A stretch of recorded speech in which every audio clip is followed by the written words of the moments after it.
first time I ever performed at Madison Square Garden, I go to hit a huge high note just to like give everybody chills and be like, oh my gosh, that Jessica Simpson can sing her ass off. I literally bend down, my white leather pants rip from seam to seam, and I have no underwear on. I was hurrying off the stage really quick. They thought I was like moonwalking. My mom is standing there in her underwear with her jeans ready because she saw it happen. I take everything off, I put the jeans on, I go back out, and I continue my note, and we keep going. But it was one of those moments where I thought my whole career was gonna be over, and it was just beginning. Hi Bustle, I'm Jessica Simpson, and these are the moments that made me.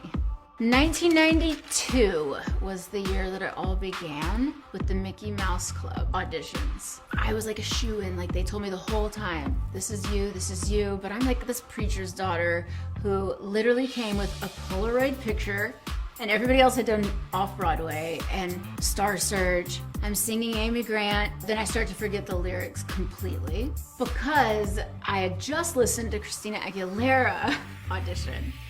And I was very intimidated. And I'm like, wait, I'm singing Amy Grant. This is not gonna go over so well. I feel like I went right from the church to like this like big production and totally was just not ready for it, but I should have won. So in 1998, I was in New York. I got an entertainment lawyer somehow and got 9 meetings with 9 different record labels that I sang for in 2 days. Some were like, no. Others were like, oh, we have this girl, Britney Spears. And then another one's like, oh, we have this girl, Christina Aguilera. And my mom was like, I told you those girls were gonna come back around.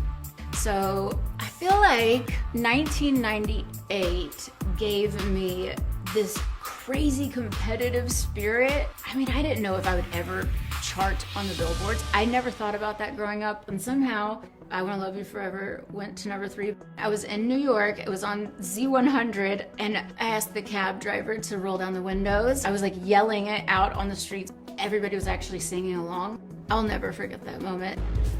Starting really 1999, my first tour, I was on the road with 98 Degrees, opening for them, and they were a hot boy band. I was getting bras thrown at me, like people were trying to boo me off the stage because they thought I was dating the man I married.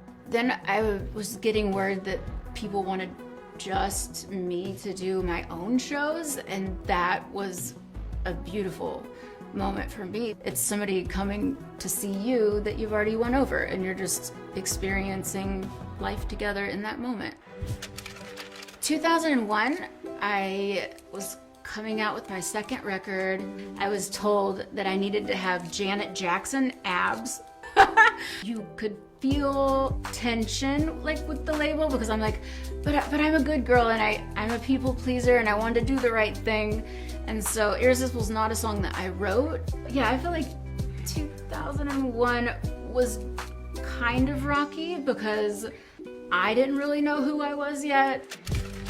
In 2002, MTV wanted a docuseries about newlyweds. Nick was hesitant, but I was like, sure, like why not? Like, can I pee with the door open? Yeah, I'll never forget those cameras coming in our house. I had just moved in, we had never lived together, Nick and I.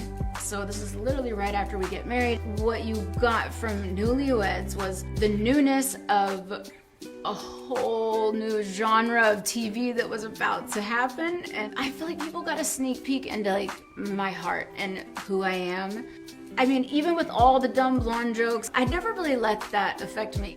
Our reality TV was so raw, so real, to the point of embarrassment. That's all you need is cameras in front of you and see how long you stay married.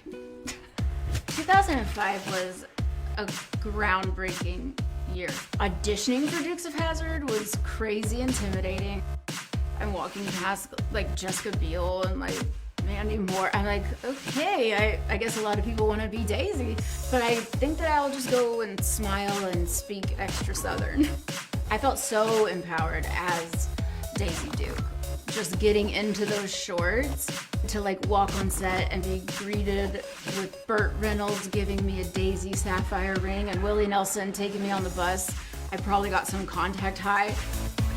Dukes opened up at #1 and I had a #1 single at the same time, so that felt kind of cool.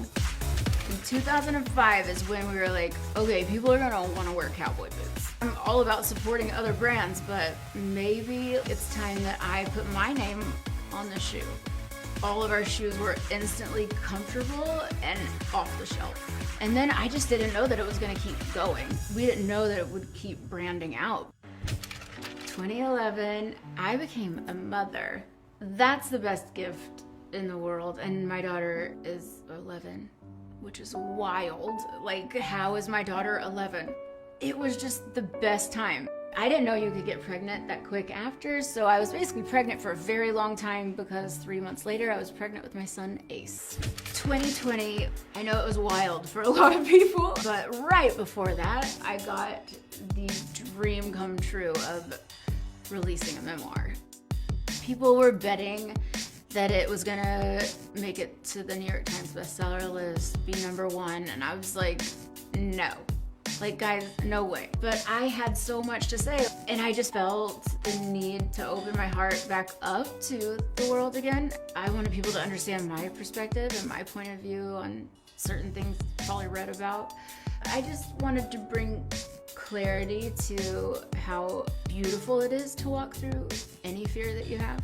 And I think people really responded to the vulnerability that was written. The older I get, the more beautiful it is, the more drive I have. I'm so determined. I don't take no for an answer.